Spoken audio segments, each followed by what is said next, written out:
The news hit just after midnight, quiet, unexpected, and devastating. It wasn't a text. It wasn't an official statement. It wasn't even a call from a WWE executive or a news outlet. It was something far more personal. A trembling voice on the other end of the line. A whisper that seemed to slice through the silence of the Texas night like a jagged blade. He's gone. Mark Calloway, the man the world knew as The Undertaker, sat alone in his dimly lit study when those words reached him. No lights but a single lamp casting shadows across framed memories. No sound but the faint tick of a clock and the low hum of the air conditioner fighting the southern heat. His hand trembled. Not from age, not from exhaustion, but from something he rarely let in. Grief. For decades, he had carried the weight of kayfabe on his back, guarding the mystique of the dead man with reverence and silence. In a world that thrived on exaggeration and spectacle, he remained grounded, hidden behind a black hat, a long coat, and an even longer silence. He wasn't just a character. He was the anchor that kept the legend of WWE tied to something sacred. Unshakable.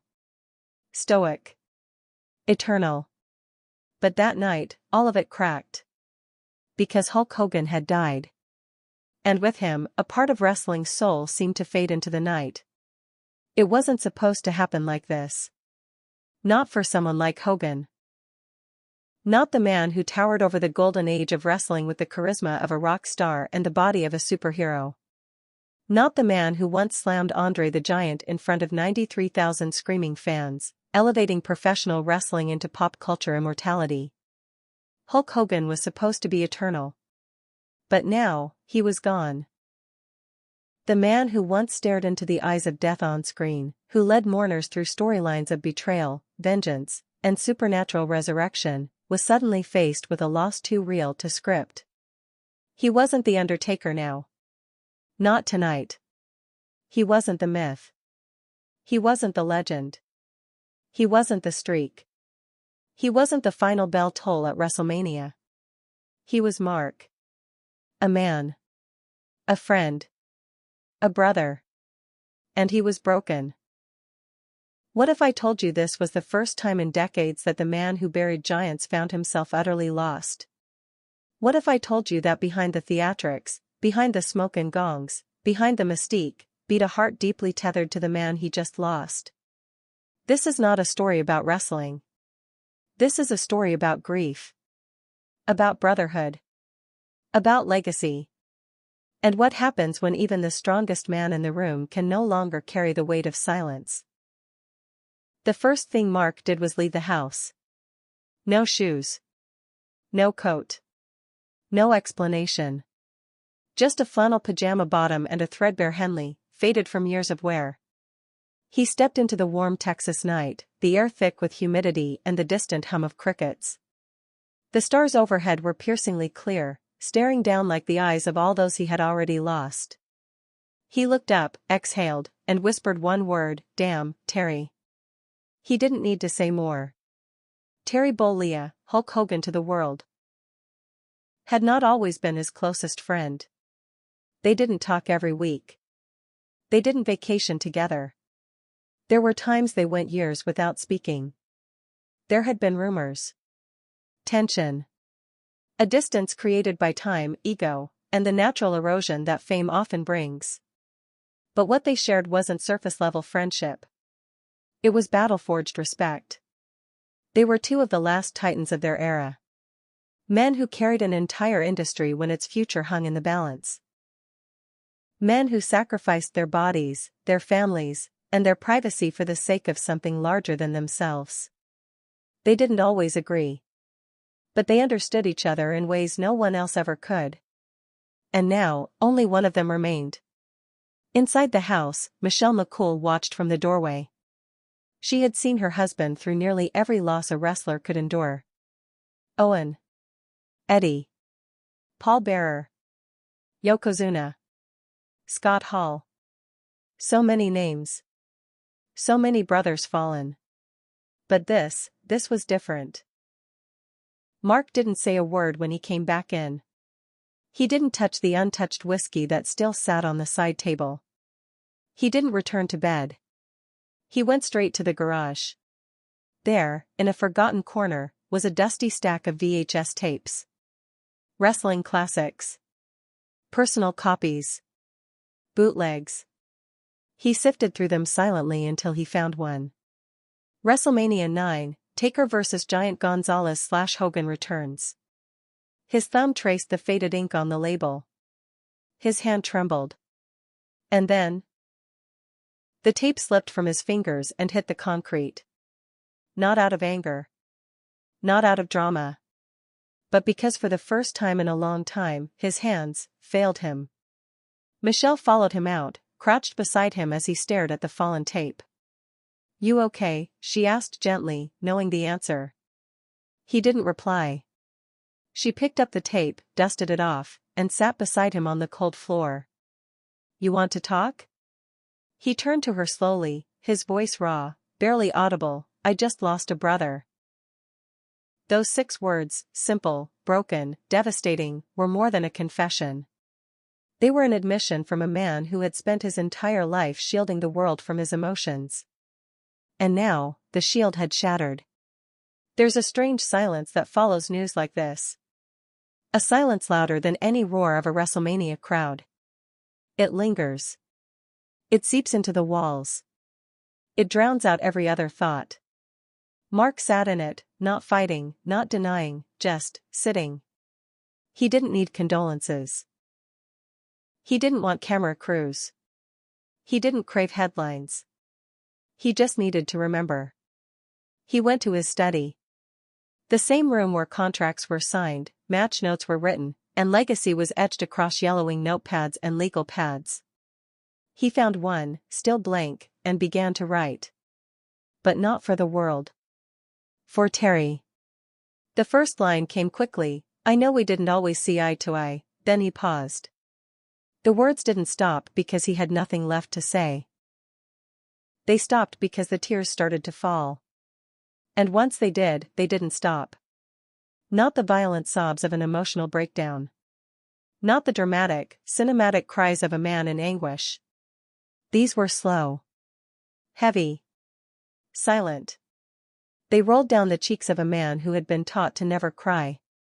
To never flinch. To never let the world see the pain beneath the hat. But now, with pen in hand and memories flooding back faster than he could write them, Mark Calloway, the Deadman, grieved like a son mourning a father, like a warrior mourning a fellow soldier. Because that's what this was. Not just a farewell to a colleague. But a funeral for a shared past. In the days that followed, the world reacted. News outlets flashed headlines. Fans created tributes. Social media flooded with old promos, photos, memories, and tears. Celebrities shared stories. Athletes, rappers, actors, all weighed in. Everyone, it seemed, had something to say about the man who once told kids to eat their vitamins and say their prayers. But through all the noise, all the chaos, one voice remained silent. The voice fans most wanted to hear. The Undertaker. He turned down interviews. He didn't log onto social media. He didn't send out a public statement. But he did make one call. To Vince McMahon. The two hadn't spoken in a while. Not because of animosity. Just time. Space. Life. But this? This needed a conversation. When Vince picked up, his voice was calm, eerily so. "Yeah, it's a hard one," he said. Mark didn't reply right away. He didn't need to. They both knew the weight of the silence. "It's weird," Mark finally said. "I thought he'd outlive all of us." Vince let out a low exhale. "We all did." And for a few minutes, they just sat on the line. Two men who had built and defended the empire Hogan once carried on his back. Now, reflecting on a world suddenly missing one of its cornerstones. After the call with Vince ended, Mark stayed seated in silence for a long time. No movement. No more writing. Just the sound of his own heartbeat, slow, heavy, echoing like the 10-bell toll he knew would soon ring for the man who had defined an era. He looked around the room, the memorabilia that lined the shelves, the action figures still boxed, the dusty replica titles stacked in the corner. But none of it mattered now. Because none of it could bring back the laugh. Hogan's laugh. That loud, gravelly, room-shaking laugh that filled backstage locker rooms with warmth even in the most brutal of travel days. It wasn't just the laugh of a man. It was the sound of reassurance. Of leadership. Of presence. And it was gone. Mark stood and walked down the hallway toward the memorabilia room, a private space he rarely showed anyone. Inside, the lighting was soft, almost reverent. There were no neon signs. No wall-mounted plasma screens. Just history. His history. A black trench coat, folded and preserved in a glass case. The urn. A pair of boots. Old WrestleMania programs, some yellowed at the edges. Everything here had meaning. Every item was a story. But his eyes landed on a framed photo. One the fans had never seen. It wasn't from a pay-per-view. It wasn't from a red carpet or a Hall of Fame ceremony. It was from a house show in Des Moines, Iowa, sometime in the early 90s. The two of them sat side by side on a bench in the locker room, no shirts, sweat-soaked, and laughing. Hogan had a towel around his neck. Mark had his hair tied back, a Gatorade in his hand. A moment frozen in time. And it hit him. Back then, they were just two guys trying to carry a business too heavy for one set of shoulders. They had been adversaries in the ring, but behind the curtain? They were brothers in the trenches. There had been tension, yes. There had been miscommunication, ego, politics. But beneath all of that was a bond. Not the kind that needed to be said. The kind that just was. And now, all of that felt like unfinished business. He thought about that moment in 1991, the one that never left him. Survivor Series. The night he won his first WWF championship. The night he beat Hogan. Yes, it was scripted. Yes, it was controversial. But it was the beginning of something seismic. Backstage, after the match, Hogan had sat slumped, towel draped over his massive shoulders, and turned to the young man still adjusting to the weight of the spotlight. "You're the future, brother," Hogan had said. "Protect this place." It wasn't a compliment. It was a mission. And Mark had carried it with him ever since. Through the Attitude Era. Through the Ruthless Aggression Era. Through the PG Era. Through every locker room change, every creative overhaul, every wave of new talent. He was the last line of defense between wrestling as theater and wrestling as sacred ground. And now, the man who had passed him that torch, was gone. The ache twisted in his chest again. He sat down on the edge of the ring inside his personal training facility, a small replica ring built to the exact specifications of WWE's official canvas. He used it to stay sharp. Stay disciplined. But tonight, he wasn't thinking about drills. He was thinking about the day Hogan vouched for him. 1990. Just months into his WWE debut. He was still new. Still untested. A tall guy in gray gloves and a strange gimmick, trying to find footing among titans. Vince wasn't fully sold yet. But Hogan saw something. "That kid's money," Hogan had said in a production meeting. "I'll work with him." That was all it took. In this business, the right words from the right mouth can change a career forever. And Hulk Hogan's mouth was the one that moved the mountains.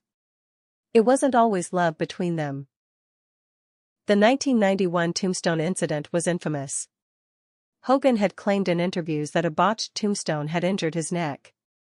Undertaker denied it, swore he protected him, even replayed the footage obsessively, showing how Hogan's head never touched the mat. The rumor spread anyway.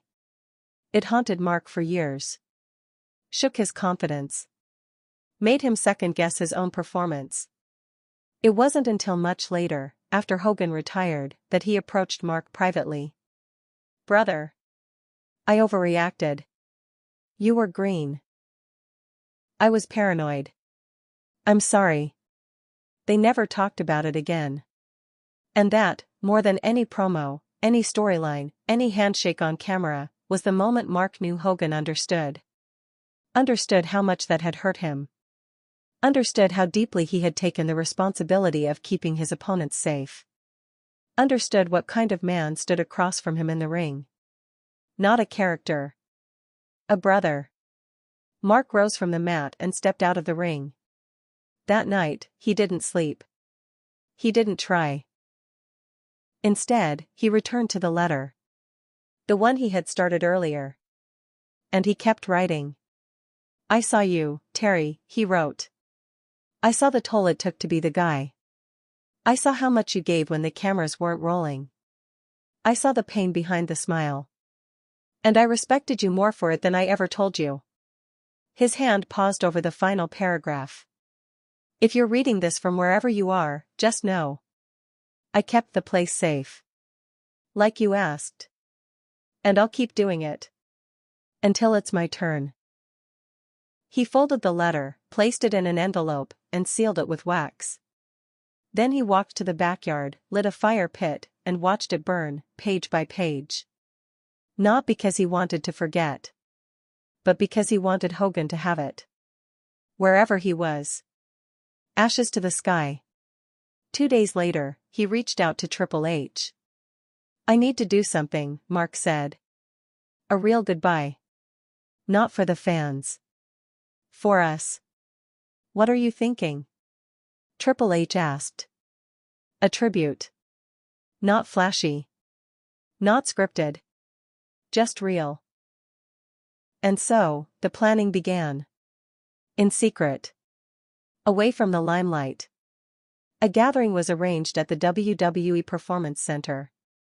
No cameras. No fans. Just the legends. The boys. Flair. Brett. Cena. Edge. Randy. Shawn. Austin. Even those who had long stepped away from the spotlight answered the call. They didn't come as characters. They came as brothers. One by one, they shared stories. Road stories. Hotel ribs. Long flights. Arena prayers. Each one painting a portrait of a man the public never truly knew. When it was Mark's turn to speak, he took a long pause before stepping to the front. Bandana on his head. Eyes heavy. We all knew him differently, he began.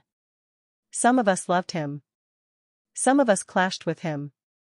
But none of us walked away from this business untouched by him. He paused. He was the first giant we believed in. The first hero we saw not just in the ring, but in ourselves. He made it okay to dream bigger. Louder. Bolder. He made wrestling matter. Mark swallowed hard. And yeah, we had our stuff. But in the end, he was my brother. And I'll miss him until I'm the one being talked about in a room like this. There was no applause. Just stillness. And the sound of grown men trying not to cry.